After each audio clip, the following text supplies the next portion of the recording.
Yep. We're doing Final Fantasy 14, obviously. Warrior Job Quest, level 58. Let's get to it. Yo, I can see the power in your stride and feel the inner beast raging within you. You will need such strength for your next trial is at hand. Wizeket and my brother are here looking for more fighters to supplement the Enderman Maelstrom troops in the new operation. They've asked for you to be by name. Seek them out if you wish to raise your axe once more against the beast tribes. It seems the Maelstrom is in need of aid once again. Ask Wizket and my brothers for the details.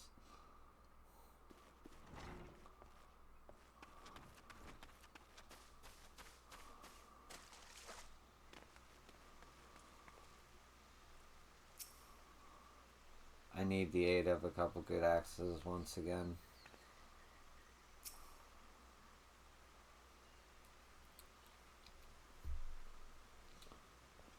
Yo, brother. The Maelstrom is once again in need of support, is it not? Pray tell us what it is they require. Very well. Now that everyone is here, scouts have reported increased activity amongst the kobolds. The 179th Order seems to be producing explosives day and night in preparation for an all-out assault. From all indications, they aim to attack this very camp. The Maelstrom strategy is to intercept the bombs near Zelma's Run. Camp Bronze Lake is a haven for wounded soldiers, and its defense is one of our top priorities.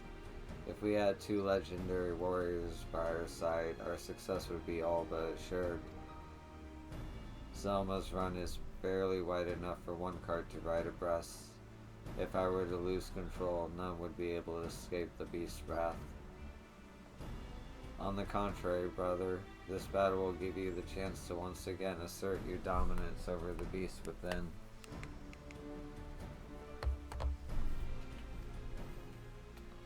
This is what you spoke of earlier, is it not? To tame the inner beast by devoting yourself to the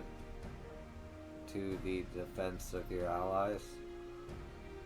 Brother, if my theory turns out to be true, then control is within your grasp. As long as Yo is at your back, there is naught to fear. Will you run away again? You know the path you wish to walk. The path of the warrior does not lie down that road. Say no more. Please leave me to my thoughts.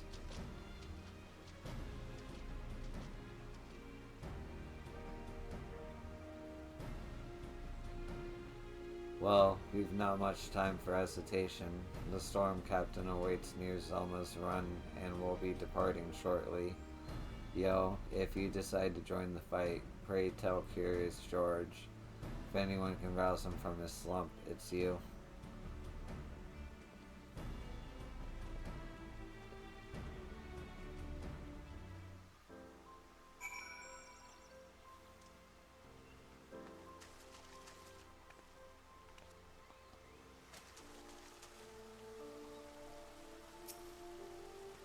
My apologies for causing worry, yo. My brother is right. It's up to me to walk the path of might. I know that, but still I cower before the beast within. But a true warrior faces his fears, axe in hand, right? Come on, yo. Remind me what it's like to scoff at my enemy's feeble blows. Awaken your inner beast and slap the fear right out of me.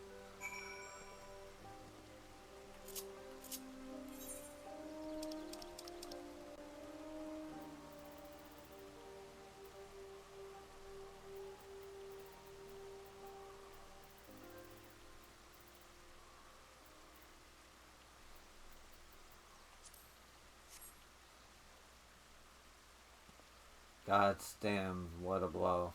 That's the stuff of warriors are made of, yo. Thank you. I'll dominate the beast within, and our axes will stand indomitable against those bloody kobolds. Our enemies will feel the full force of my fury, and will not step on one elm into this camp. Come, yo, we mustn't keep the storm captain waiting.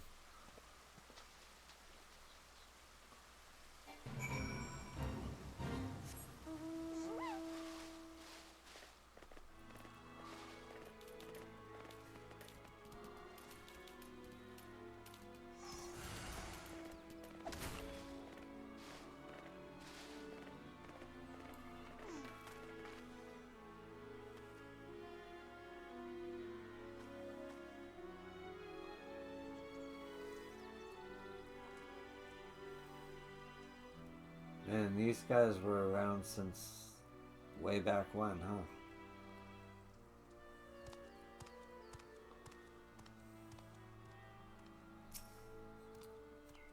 Yo, it is a honor to fight with you. It is an honor to fight with you again. Let us show those kobolds what for. With Curious George by our side, victory is all but assured. I dare say the kobolds won't have the courage to face him again. The kobolds will scurry in fear before the wrath of the warrior. They won't dare to get within a mile of this camp again.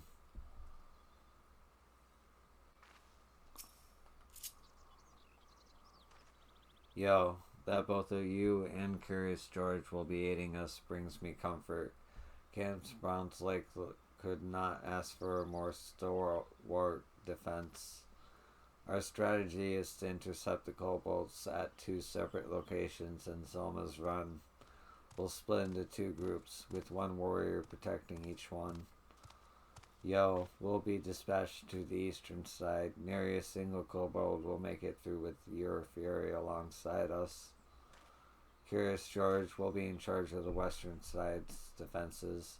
I've seen you crush kobolds under your axe before. Today shall be no different. Once the 179th Order have run home with their tails between their legs, we will rendezvous to the north. May your axes strike true. Dismissed.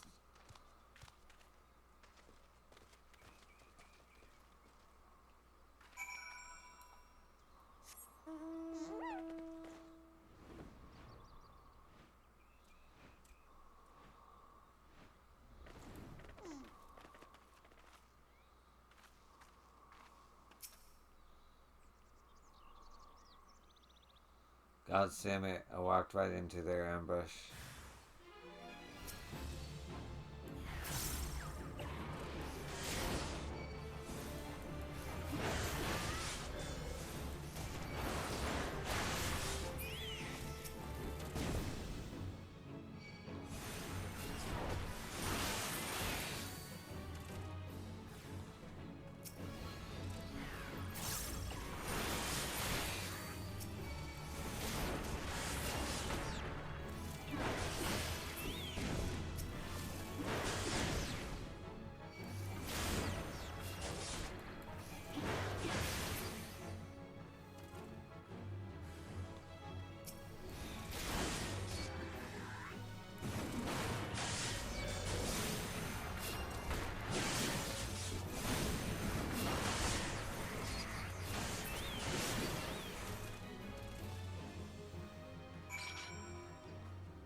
That was too bloody close. Good thing the kobolds didn't count on you showing up.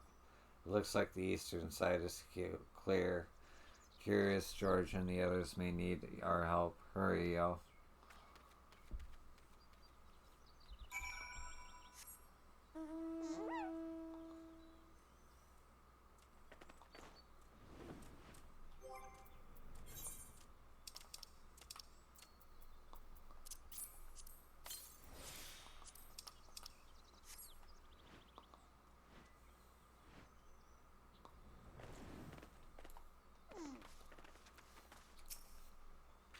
Curious George fought like a warrior possessed. I could feel his fury flowing through my axe as well. If not for your timely arrival, who knows what the kobolds would have done with me. Once again, I owe you my life. I am glad you've returned to us hale and whole. The kobolds barely put up a fight. Yo, my apologies, but it seems the kobolds couldn't wait for you. Camp Brunslick has not to fear from the 179th Order anymore. Curious George's axe was like a whirlwind, strewing the kobolds in every which direction. His courage carried us all through battle unharmed. Without these two warriors on our side, I have no doubt the kobolds would have overwhelmed us.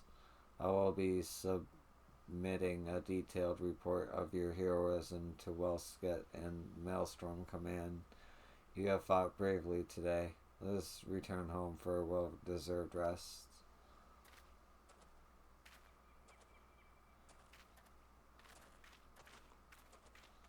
Yo, I can scarce remember the last time I fought as I did today.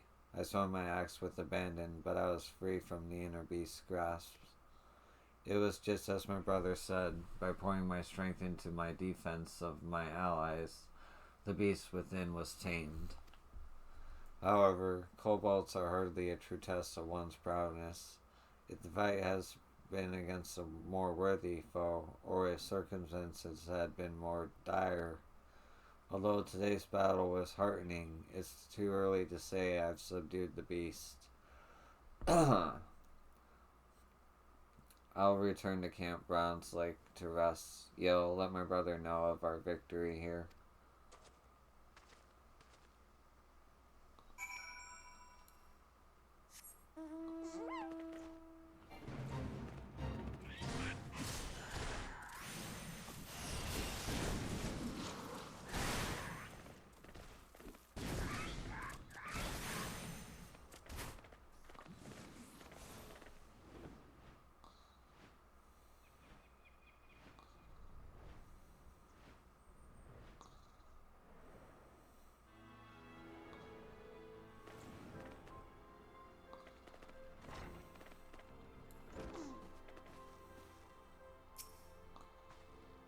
The storm captain has already sent his report of your impressive feats.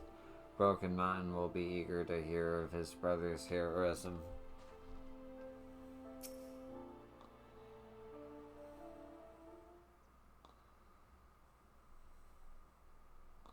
It seems your victory was well earned. What of my brother? Was he able to fight without succumbing to his inner fury? Ah, so even with today's victory, he yet dreads the consequences were he to lose control. Still, it is only through his strength of his own will that he may dispel the fog of self-doubt. Unfortunately, the beast tribes won't wait for Curious George's epiphany. Storm Marshal Starston has sent word that he requires a warrior's strength to aid in Maelstrom's defensive. As you already know, kobolds aren't the only nuisance we have to contend with. The Shagan have taken advantage of the distraction caused by our focus on the kobolds to launch an offensive against the tide gates. With the bulk of the Maelstrom forces tied up with the kobold threat, we can ill afford to send any men to defend the gate near Camp Skull Valley, leaving us wide open on the Shagan threat.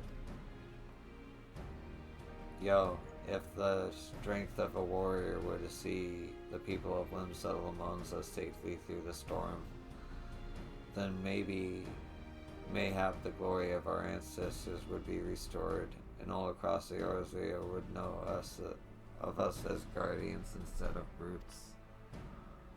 However, it saddens me to say we cannot depend on my brother to be ready to shoulder such a weight. Yo, when the time comes, he must needs be ready to take on the task alone. In the meantime, pray tell me of your battles at Selma's Run. Recall the ferocity with which you fought and lose yourself in the memories of your fight.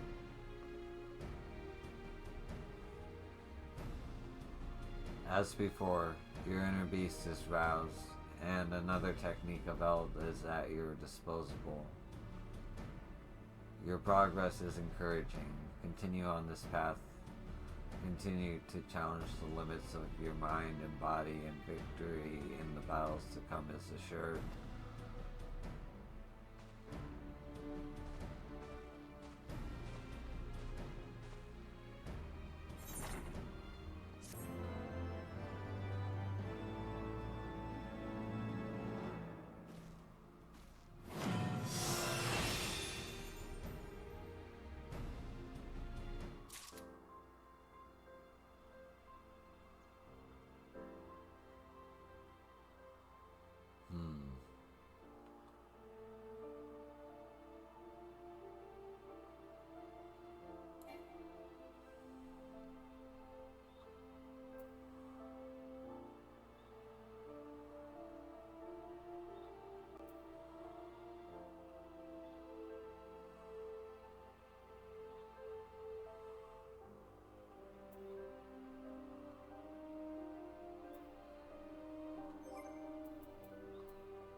Okay. Next up is...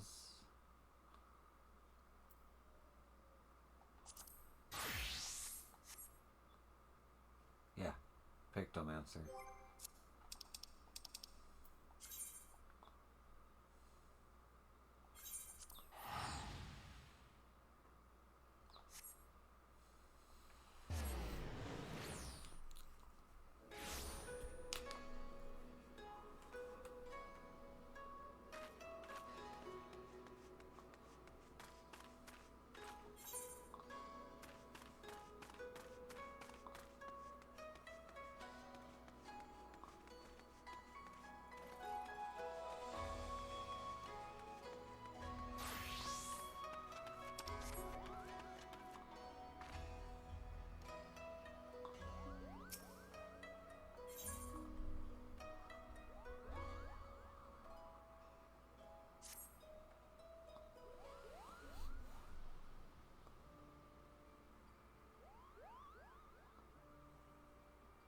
Oh, it's you, Kupo.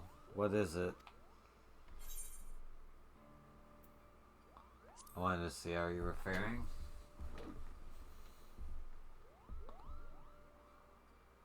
That's very kind of you, Kupo. Truth be told, I'm still struggling to come to terms.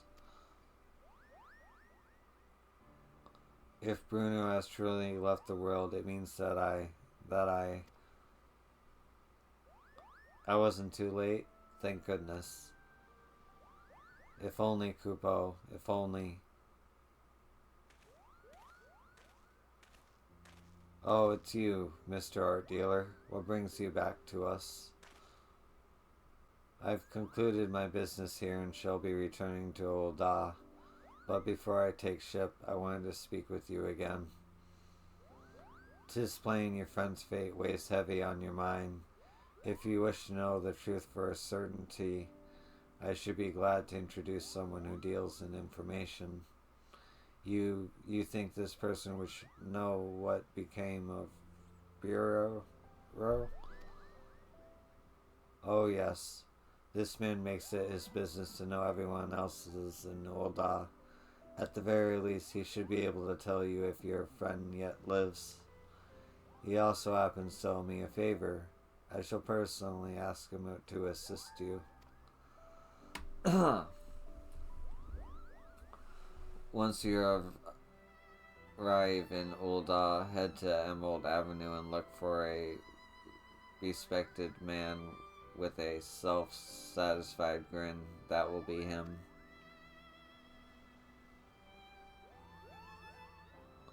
Now then, it's time I boarded my vessel.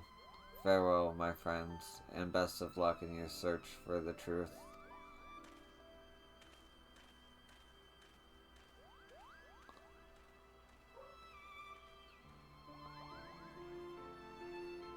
I want to know, yo. Desperately, but at the same time, I'm so scared, Kupo. If Brewer is really gone, we'll face the truth together.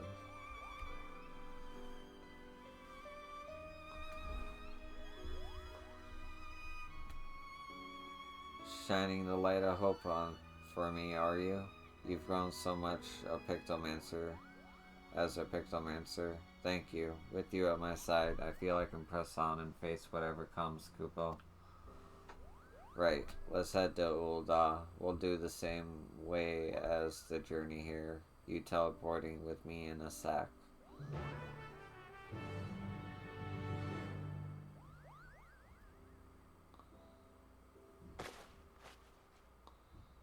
You are now carrying a Kupo-sized sack. It would be prudent to handle your burden with the utmost care until such time as you reach Ul'dah.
Ooh, that was a lovely little nap.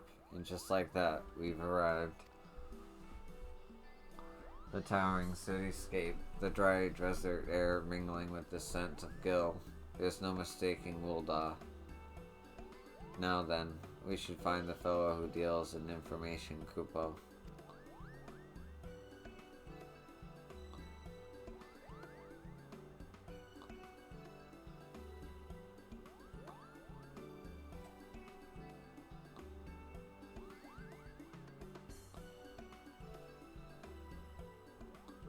And I believe I have that respectable old man there with a grin that does indeed bespeak unwavering confidence.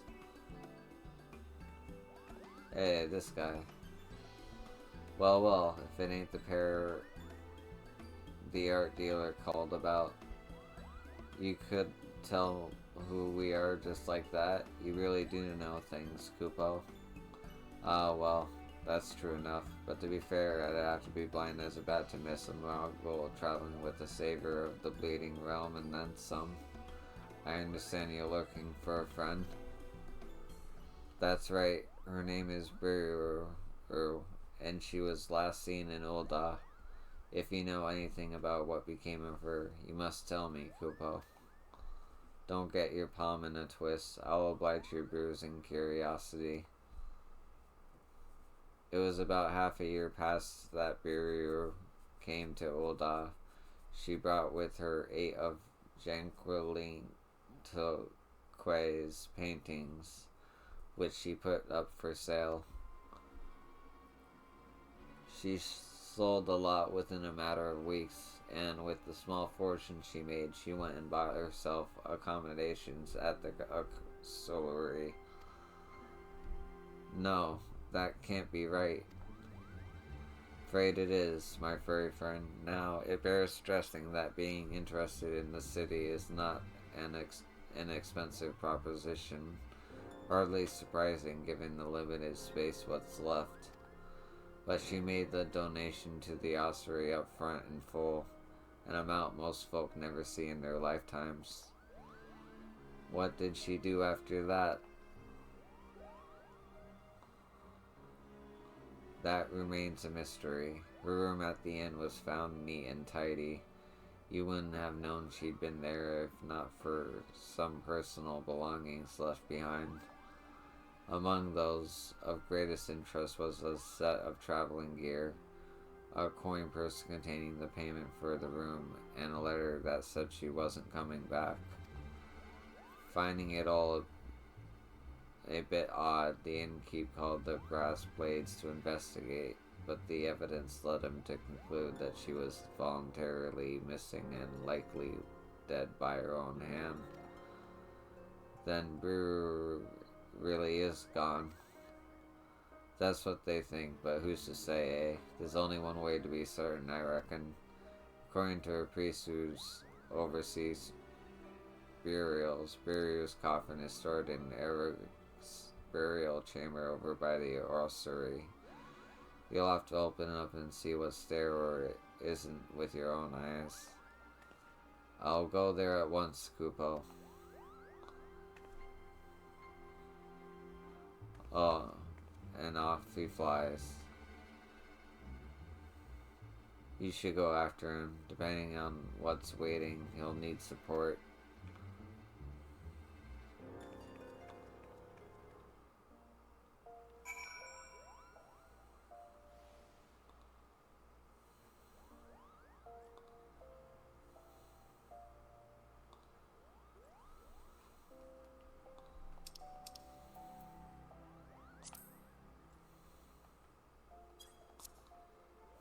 Neat.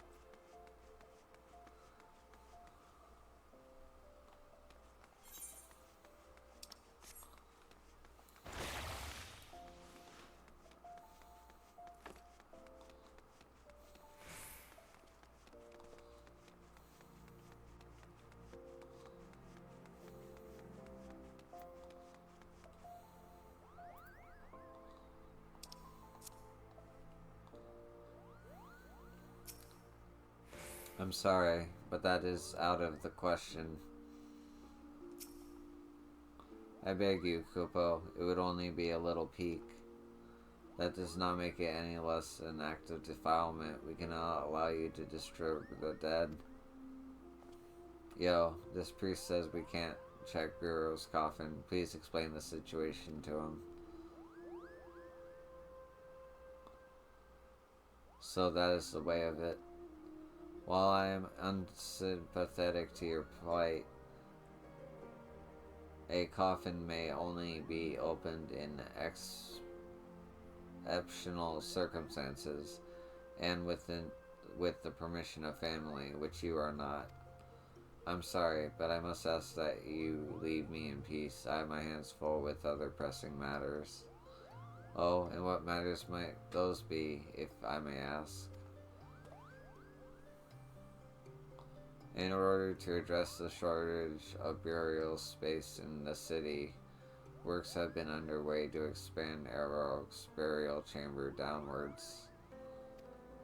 Alas, the excavators inadvertently unleashed a horde of zombies from an unmapped ruin, and it's fallen to me to deal with them. Oh, this sounds like another opportunity for Yo to put her pictomancy to work. Pictomancy? You mean the art created by the fabled Archon realm, who roam the land lending aid to those in need? None other, Kupo. The matter of the tome can wait. Let's tend to these zombies first. Why, I should be most grateful. The zombies have taken to prowling the excavation site in central Thanalon. Please see that those tormented souls finally know rest.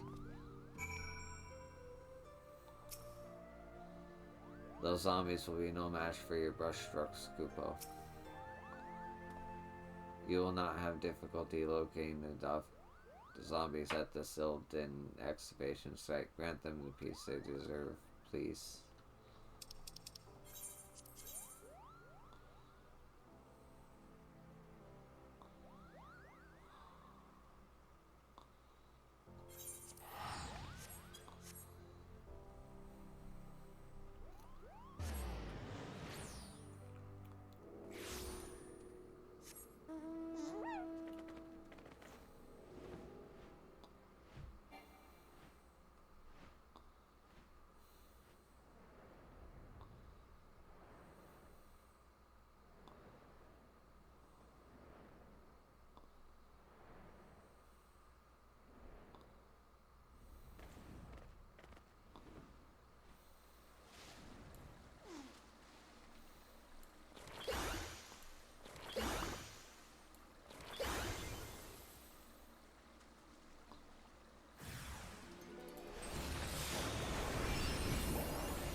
Those zombies. Oh, okay. The zombies have been dealt with. Wonderful. You have my heartfelt thanks. Good pictomancer. While you were away, I spoke further with Kupo about his relationship with Mistress Bureau. I understand now they were as family to one another. In light of this, and also in recognition of your service, I will allow you to examine her coffin. If you would follow me.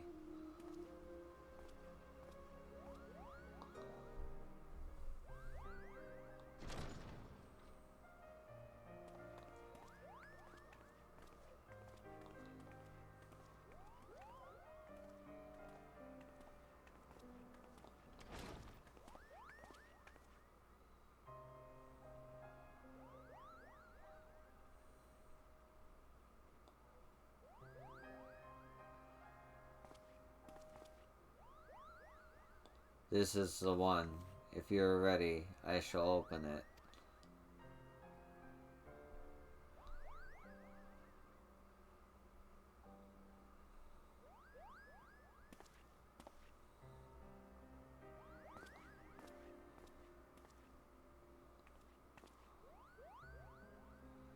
Very well.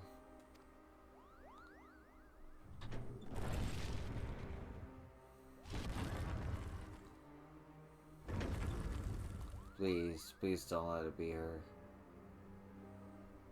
What? What is this, Gupo?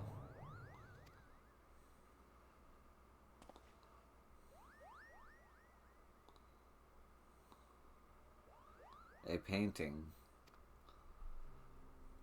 Yes, we can all see that, and I recognize it as well.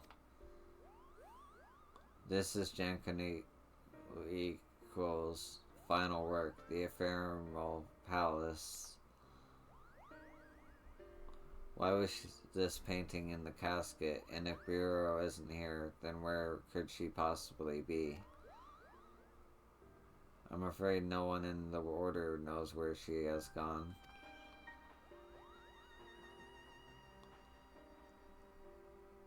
Several moons ago, Mistress Bureau came to us unannounced.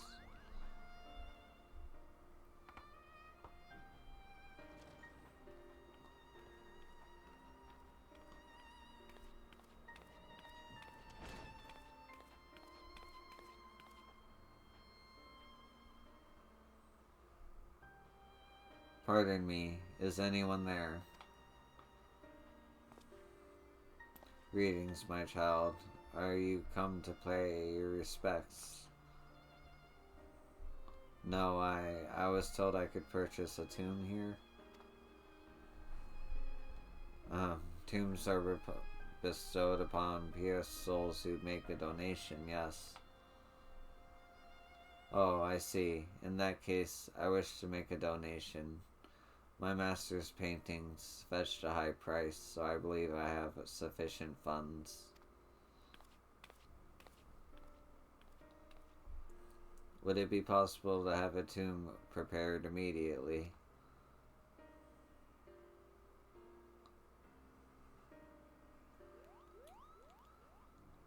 If that matter did she secure burial rights?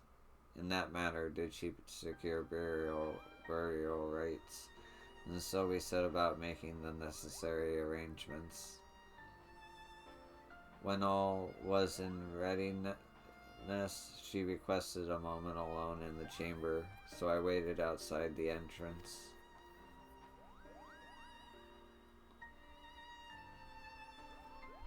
When she did not emerge after a time, I went back to check on her, only to find that she was gone. It was only this painting and a handwritten note instructing us to inter it. Are you saying Brew vanished into thin air? So far as I could tell, as you can see, there is only one entrance to this chamber. I organized a large-scale search organized a large-scale search, thinking she might have wandered into the lower levels or even those under excavation. Yet still we found nothing. At length, the search was called off. And without answers, what else could I do but fulfill her final wish? I placed the painting within the coffin, where it has remained ever since.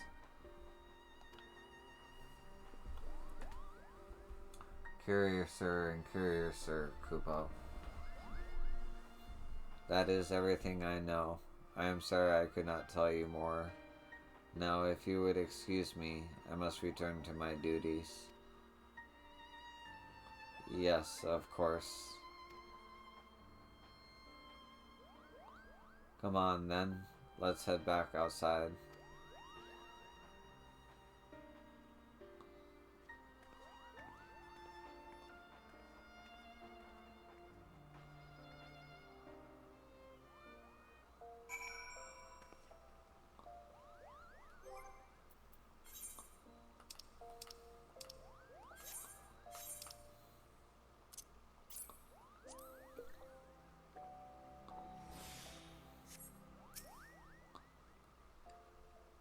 Interring Jankruling's painting and vanishing without a trace. I'm not sure what to make of Brero's actions, Kupo. What about you, Yo? Do you have any thoughts?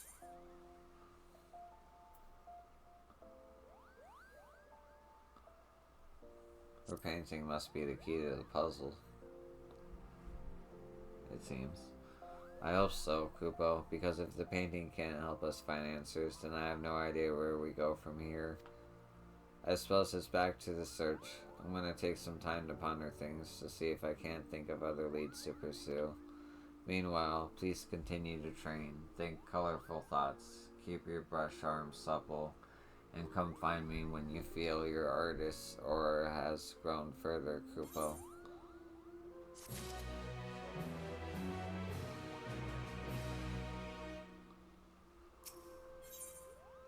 Level 90, okay. So there's 2 more levels.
Okay.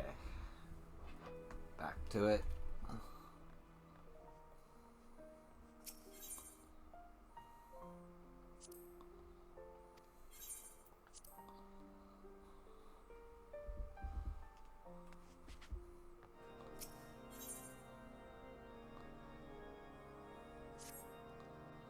Yo, excellent timing. As ever. Decum Clem has just sent word that Bishop Fartinox will see us now, by which I mean right this instant. 'Tis extremely short notice, I know, but it would not do to miss the opportunity to learn how he and Vanderdew may be connected. Not wishing to keep his grace waiting, Lord Emmerich is waiting on his way to St. Raelmald Cathedral. Come, let us hurry there ourselves.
It seems His Grace has yet to arrive.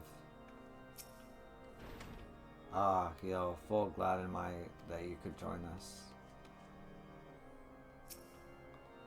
My lords, I am so sorry. I informed His Grace that you were making your way hither, but shortly before you arrived, he recalled that he had urgent business and had to leave the cathedral at once.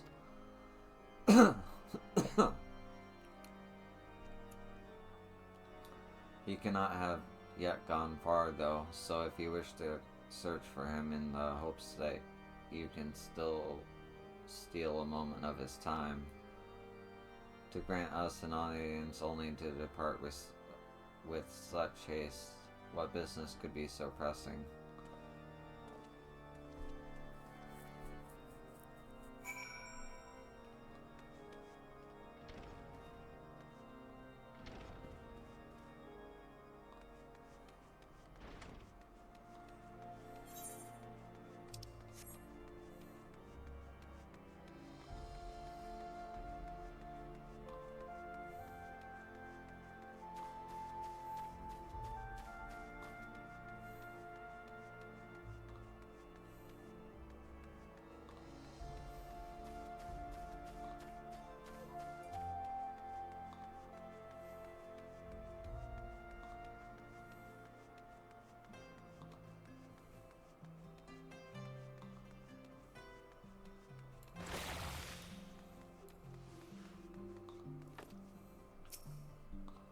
I found His Gracio.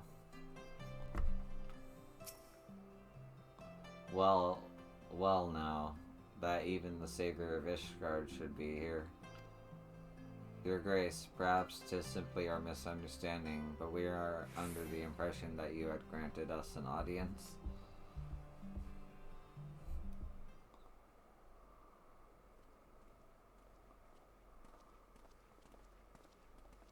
Lord Speaker, rest assured, I was just about to return to the cathedral. There is no need, Your Grace. This will not take long. As you may have heard, we are investigating a young man named Vendraru. Is he known to you? No, I cannot say that he is. With the exception of the former Archimite, I am sure I know no one by that name. But mine and the Archbishop's are known to many, yes? Perhaps this youth took inspiration from public services over which we presided. Goodly soul that he is, full glad am I that his faith was of comfort to him in sickness. And I pray to Halon that he will soon be found in good health. Now then, if there was nothing else, I shall return to my duties.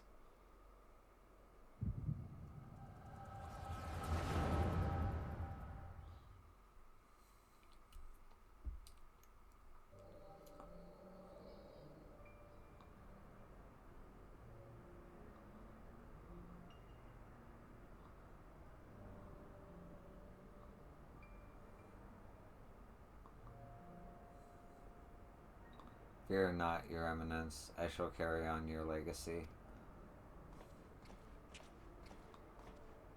We have completed the preparations as per your instructions, but are you certain this will work? It will. It must. Lord Emmerich spoke the truth when he revealed the Archbishop sought primal powers to strengthen the people's faith. I could not bring myself to believe it, not at first, but in the course of cataloging His Eminence's personal articles, I came upon his journal. Therein he has written that though abundant ether and fervent prayer, it is possible to make gods of men.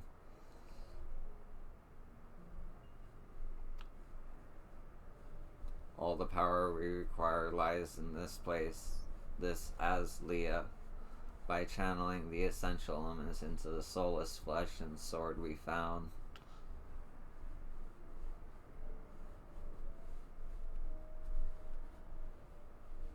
We shall summon forth King Thordan and his knights 12, and by his blessing Ishgard shall be restored to its former glory. Oh no.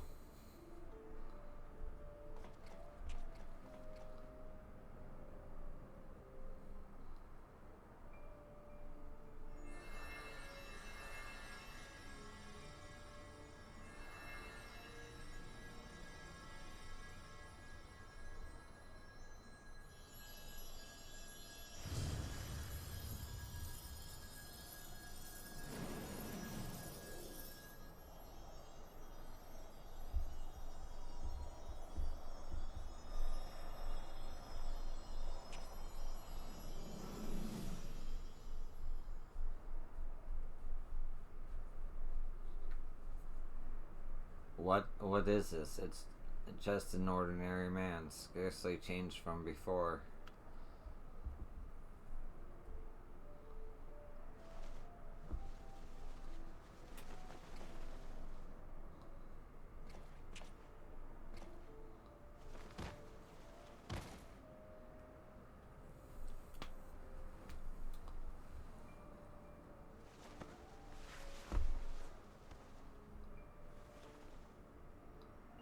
Oh, his eminence, I must protect.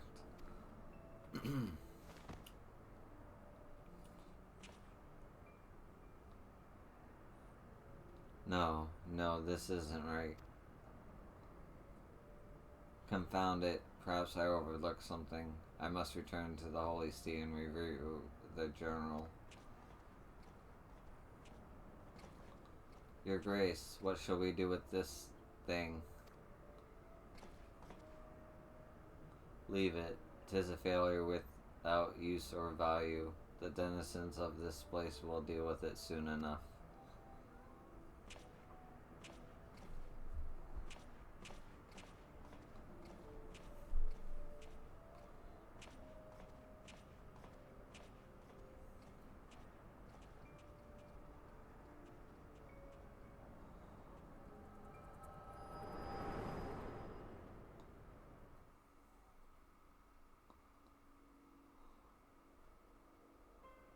Yo, are you well? Were you perchance granted a vision of the past? An attempted summoning of King Thordan and his knights 12.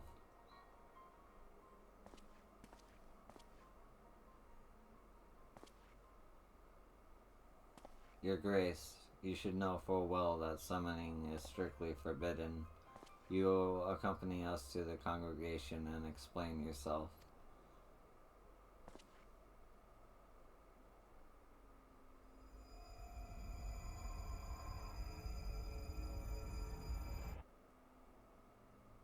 I have dedicated my life to the church, conducted my affairs in accordance with the scriptures, but you took it all from us, tore down everything that defined us. You cannot know how it feels to have your very existence rejected, to be forsaken by your community, to be denied by your society. Well, I deny you and this justice. I deny Ishgard where the church has no place. I refuse to accept it. Do you hear me? I refuse to accept it.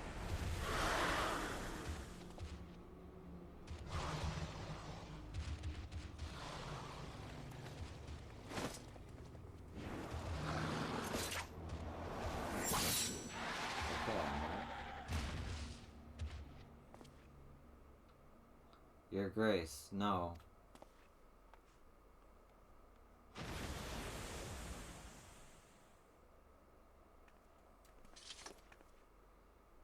That it should come to violence yet again.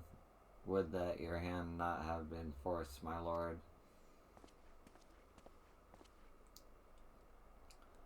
Deacon Clem should not be alone at this time. I shall remain with him while tending to the aftermath. When things have settled, I will return to the congregation. Pray go on ahead and get some rest.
fares the deacon?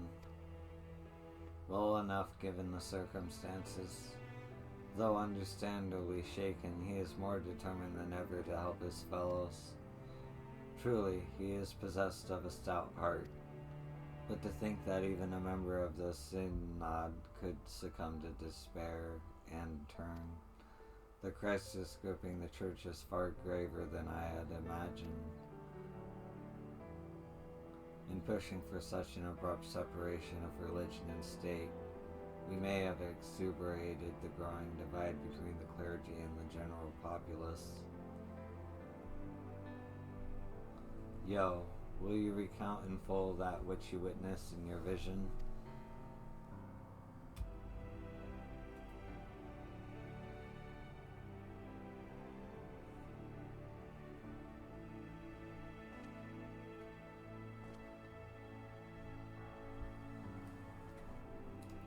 That he should seek to use one of Alec's unholy abominations to create a primal, yet that which manifested was not like the being you fought, but rather retained the form of a man, one driven by the desire to protect the Archbishop. We may safely assume the bishop did not have sufficient ether. Bereft of Nidhogg's eye, the sword Ascalon no longer has such power, nor does that of the warring triad remain to be harnessed, thanks to your valorous intervention. But if the summoning failed, how did the clone come to possess life, and what purpose drives it? Lack of ether notwithstanding, the necessary components were present for a summoning. Perhaps the ritual itself was a success, and the vessel, though imperfect, arose as a champion of the Archbishop. Yet how did he come to be in those central highlands? You believe that this clone and the man who became the blasphemy are one and the same? Nay, I merely speculate. Yet considering what we know of the clone and Vanadru, it would seem a likely possibility. Whatever the truth may be, it will not elude us forever. But first, I must lay some groundwork for the next phase of our investigation. God's permitting, I will have news to share ere long, so pray look us in on us when you can.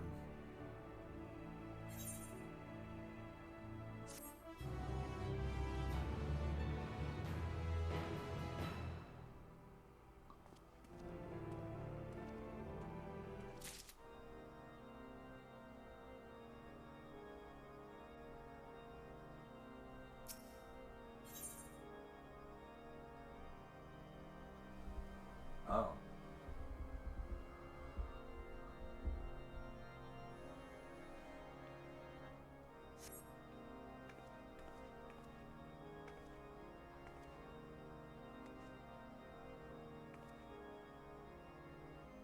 Hmm.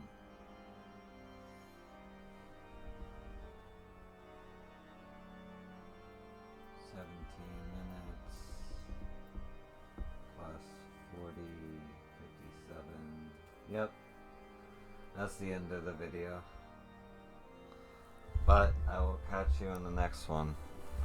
Thank you for watching. I appreciate you. And yeah. Take it easy. Peace.